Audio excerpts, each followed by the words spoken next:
Strategi Yoon Ki-hyun makin sanggar, striker timnas pada gacor.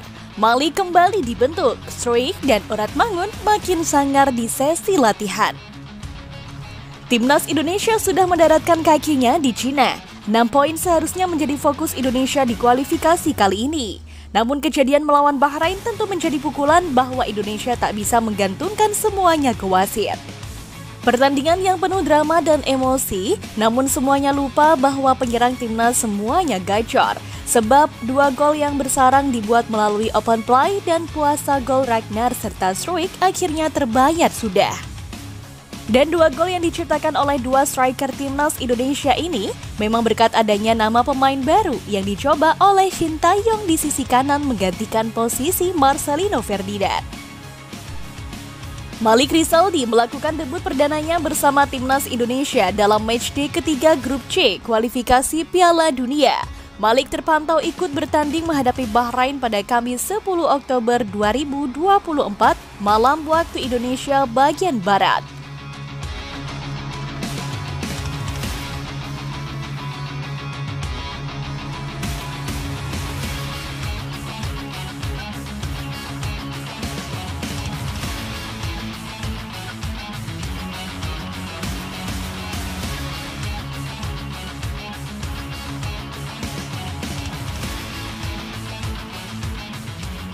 Diketahui pada menit awal melawan Bahrain, pelatih timnas Indonesia Shin Tae-yong memasukkan Malik Rizaldi di dalam masa setelah kick-off. Namun sayangnya pada awal pertandingan Rizaldi sempat mengalami petaka.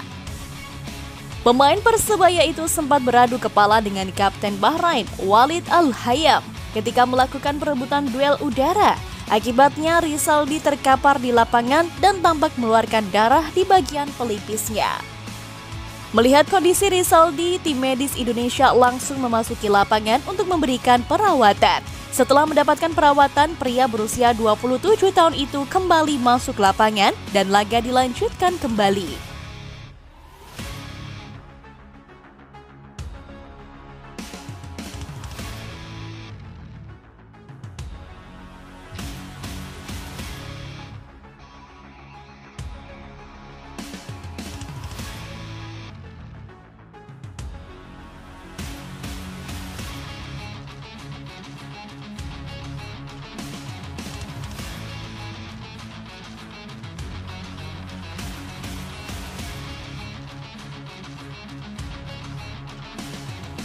Meski cedera tersebut terlihat cukup serius, semangat juang Malik tak tergoyahkan. Dia tetap berperan penting dalam skema permainan Indonesia sepanjang pertandingan, baik di babak pertama maupun di babak kedua.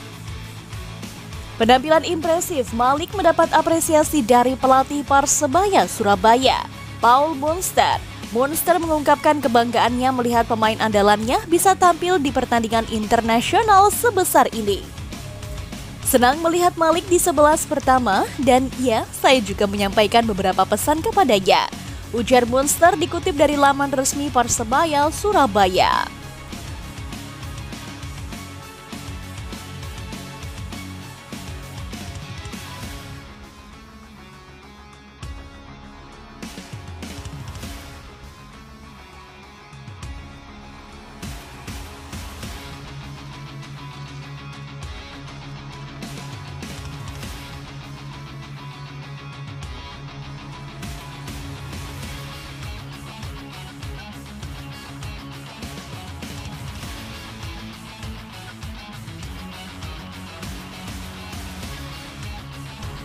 Sebagai pelatih yang telah bekerja sama dengan Malik di Persebaya Surabaya, Monster tentu tahu betul kualitas sang pemain.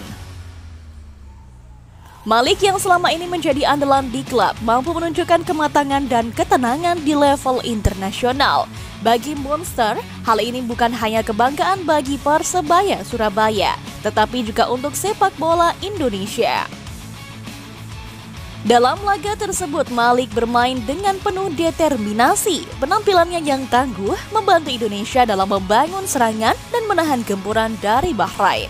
Meskipun akhirnya timnas Indonesia harus puas dengan hasil imbang, kontribusi Malik di lapangan tetap mendapatkan pujian.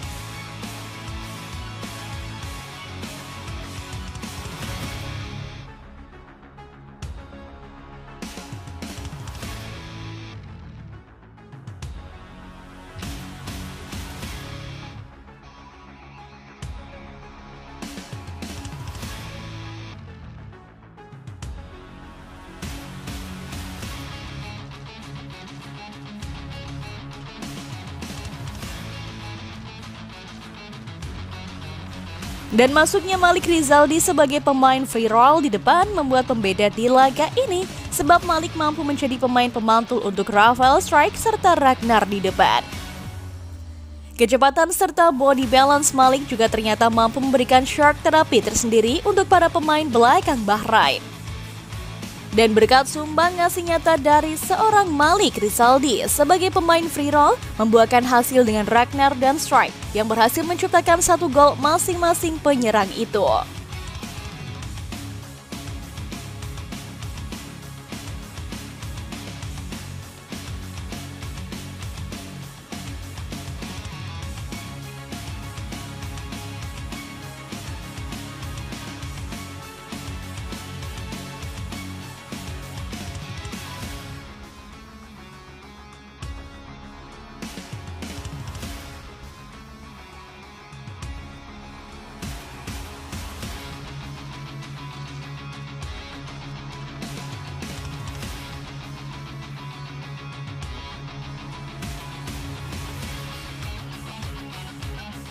Keberhasilan striker timnas Indonesia itu pastinya karena Yoon Ki-hoon yang cukup jeli melihat potensi seorang Malik Rizaldi.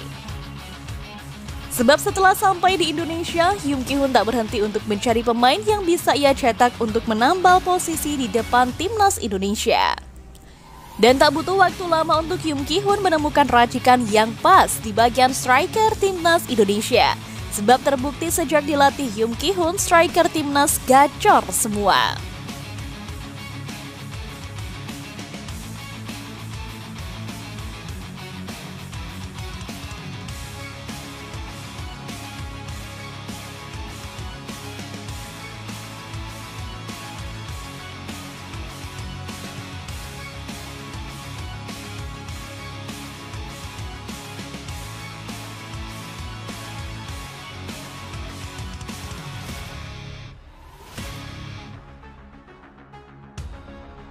Sebut saja pemain seperti Hoki, Caraka, ataupun Sananta yang saat ini memang lebih matang bermain di klubnya masing-masing.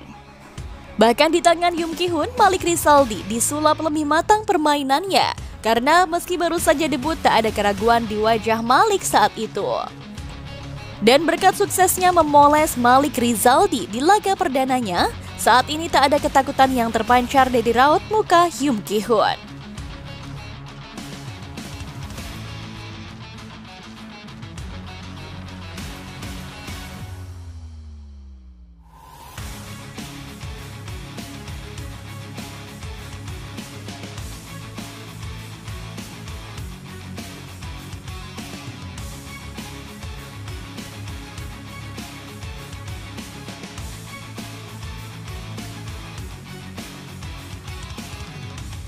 Dan saat ini fokus skuad timnas Indonesia sekarang menghadapi Cina, melupakan laga melawan Bahrain yang memang sangat menyakitkan.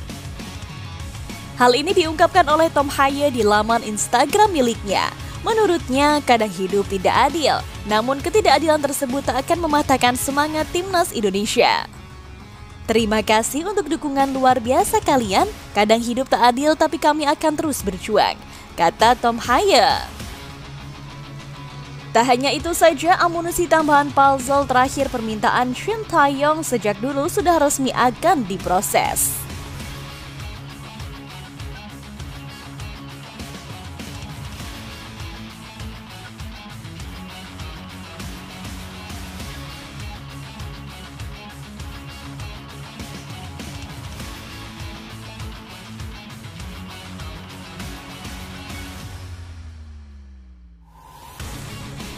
Kevin Dix disebut sedang ngobrol dengan Ketua Umum PSSI Erick Thohir. Kabar itu disampaikan pengamat sepak bola tanah air Roni Pangemanan yang mengatakan mungkin malam ini atau besok Ketua Umum PSSI Erick Thohir akan memperkenalkan Kevin Dix sebagai calon pemain timnas Indonesia. Ini kita, Erick Thohir dan Kevin Dix, lagi bicara-bicara dulu, kata Bung Ropan menirukan ucapan Erick Thohir kepadanya.